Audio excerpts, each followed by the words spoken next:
It's 6 p.m. Cairo local time, and it's time for the English news bulletin on Channel 2. And starting up with the main ideas of the day, ladies and gentlemen. So stay tuned. Prime Minister Madbouli meets the chairman of the General Authority for Healthcare. The joint Egyptian-French naval drill Cleopatra 2025 kicks off. And Egypt resumes sending humanitarian aid to Gaza through Rafah border crossing.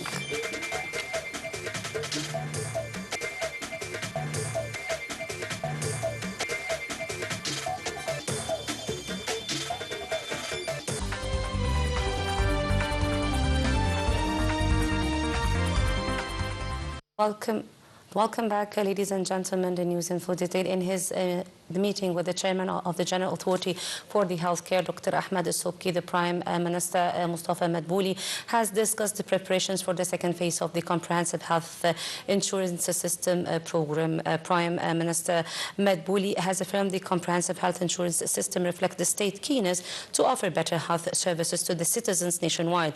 The Prime Minister also has stressed the citizens' health is top priority to the government, emphasizing the importance of treating them with respect. In the meantime, the Prime Minister Mustafa Madbouli has affirmed the government's concern to solve all the problems of Mاسبيرو TV and the radio institutions and the national newspapers, to the pivotal role of these institutions in spreading the knowledge, contributing to the forming public opinion and raising the culture and social awareness. This came during Madbouli's meeting with the Chief of the National Media Authority, Ahmed Al-Mislimani, and the engineer Abdulsadiq Al-Shurbagi, the Chief of the Press of the National Authority. In the meeting, Madbouli stressed that the government is ready to find radical solutions at Másbíro's problem to the start of real new steps for development. And the joint Egyptian-French naval exercises Cleopatra 2025, which will last for the several days in the French territorial water, kicked off with the participation of the units from the Egyptian and the French naval forces. The exercises, including the several theoretical and the practical lectures to unify the concepts of the joint operations and training to confront the unconventional maritime threats. And the exercise came within the framework of the joint exercise plan of the armed forces with the counterparts from brotherly and friendly countries to support cooperation relations in various military fields.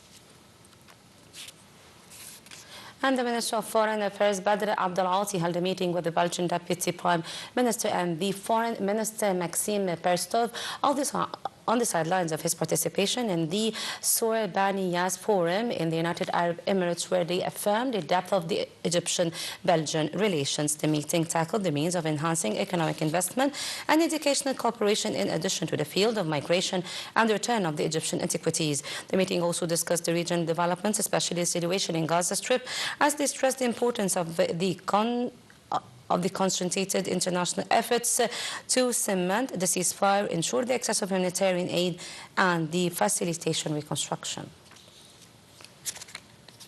The Minister of Foreign Affairs, Badr Abdelati, has expressed also his aspiration to continue promoting bilateral ties with the Luxembourg and Latvia, particularly strengthening the economic trade and cooperation, as well as the benefiting from the available investment opportunities in Egypt. And this came during the foreign ministers' meeting with the Luxembourg, and affirmed the importance of supporting the comprehensive strategic partnership within the European Union, especially after holding the first Egyptian-European summit in Brussels in the 22nd of last October. Meanwhile, the meeting reviewed the exchange of view on the last development in the Middle East, on top of which is the situation in Gaza Strip, reiterating the necessity of cementing ceasefire, ensure the delivery of the humanitarian aid, and establishing a Palestinian state to achieve stability in the region. In the meantime, the Foreign Minister also, Badr Abdelati, has stressed the importance of guaranteeing the sustainability of the Gaza ceasefire and implementing the commitments on the second phase of the agreement. Abdelati was speaking during a phone call with the British Foreign Secretary Yavik Cooper. During the call, he also reaffirmed the need to implement the UN Security Council Resolution 2803 and dispatching a temporary international stability force to oversee the implementation of the ceasefire agreement and protect civilians. He said that Egypt is against any measures that would allow for a split between the West Bank and the Gaza Strip and avoid the chances for two-state solution. The two sides discussed means of boosting bilateral ties and exchanged views over issues of mutual concern. Abdel-Ati also reiterated Cairo's stance in support of Sudan's unity and its national institutions. And still with the Minister of the Foreign Affairs, Badr Abdel-Ati, also held a phone call on Sunday with his Malian counterpart, Abdoulaye Diop. The meeting discussed bilateral ties on the economic, political and developmental levels. The security and developmental circumstances in the Sahel and Sahara region also topped the agenda of the talks. The two sides stressed commitment to continuing the coordination and dialogue over the regional and international issues of mutual concern.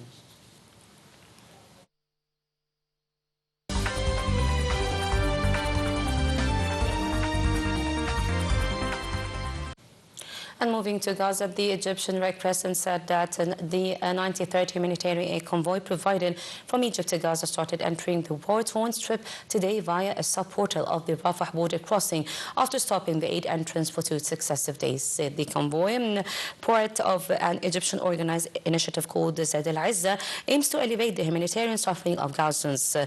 And it's also loaded with thousands of tons urgently needed food, medical and relief supplies, in addition to petroleum and fuel substances.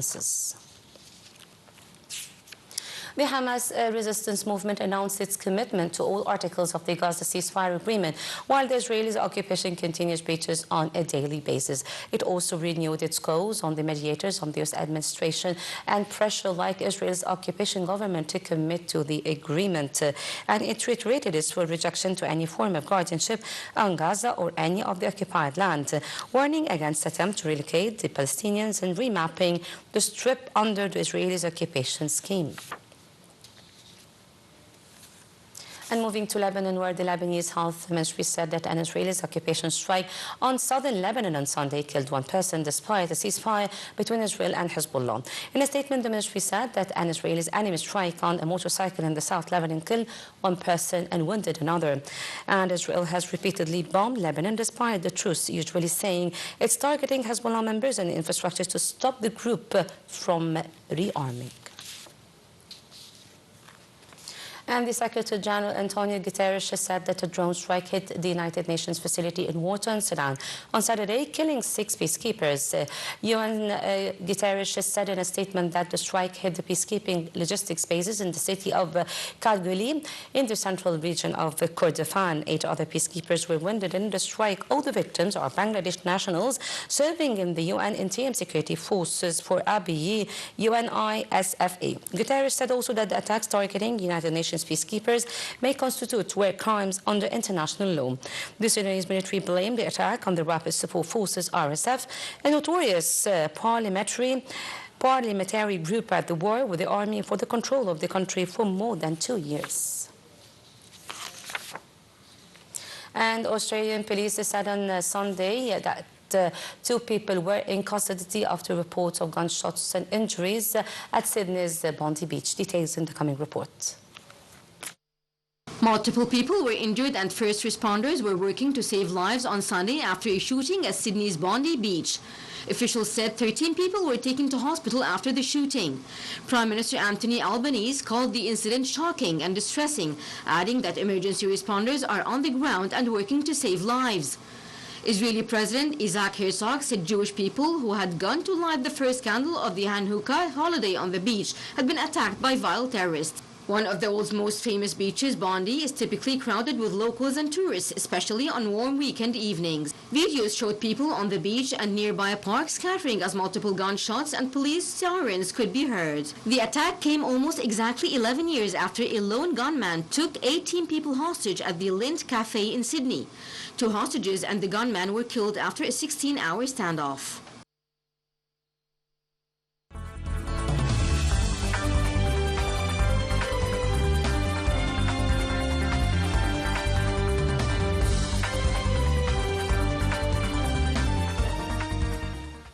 And now let's take a quick look on the business. The Deputy Prime Minister for Industrial Development, who is also the Minister of Trade and Industry, Kamil Al-Wazir, on Sunday asserted Egypt's keenness and interest in pushing the partnership with Arab brothers, aiming to optimize the benefit from their capabilities in all fields. The Deputy Prime Minister made these remarks in an expanded meeting with Qatari delegation led by Qatari's Minister of External Trade, Ahmed bin Mohammed Al-Sayed, on boosting industry cooperation between the two countries. The meeting also touched on the opportunities available for the launch of the joint industry projects, especially in the maritime transportation field.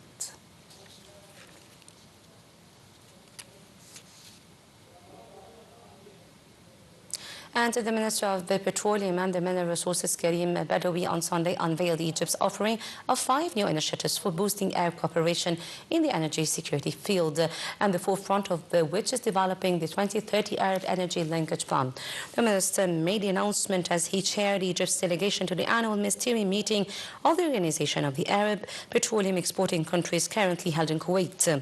Badawi noted that Egypt managed to stabilize its internal energy market last year through resuming drilling and exploration activities, while implementing a set of incentives which helped attracting more investment flows in the petroleum and natural gas fields. And to Egypt, bourse closed higher on Sunday amid purchases by local corporations against the sell-offs by Arab and foreign corporations, along with the local Arab and foreign investors. The market capital of the listed companies added 6 billion Egyptian pounds, crossing 2.9 trillion pounds at the end of an average of transaction of 18.4 billion. And the benchmark EGX index, EGX 30, rose 0.1% above 40,065 point mark, and the equal weighted indices EGX 70 and EGX 100 both climbed 0.5%.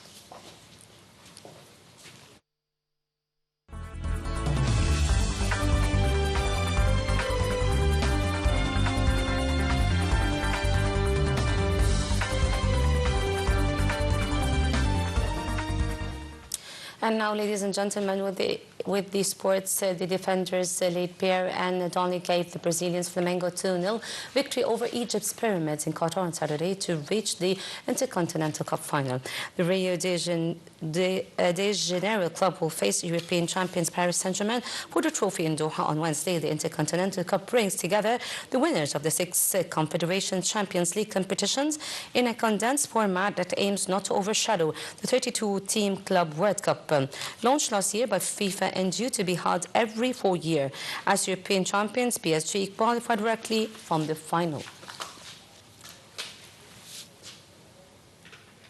And the first stage of Mo Salah comeback to Liverpool completed after the Egyptian forward returned to the team of the 2-0 win over Britain in the Premier League on Saturday. Salah entered as the 26th minute substitute to a big ovation and set up by the second of Hugo Ekike's goals. The defending champions chopped to 6th place and extended their unbeaten run to 5 games in all competitions. Liverpool was leading 1-0 thanks to Ekike's rising shot inside the first minute, and Salah, and it was the Egyptian King's corner kick that was headed in by him for the second goal in the 60th, sparking another round of chance by Egyptians. Salah could be away for more than a month if Egypt goes all the way in Africa Cup of Nations, and his future at Anfield hangs in this balance. By this, ladies and gentlemen, we come to the end of our English News Bulletin. Thank you for watching, and this was the Sahar Talawi. Stay tuned on Channel 2.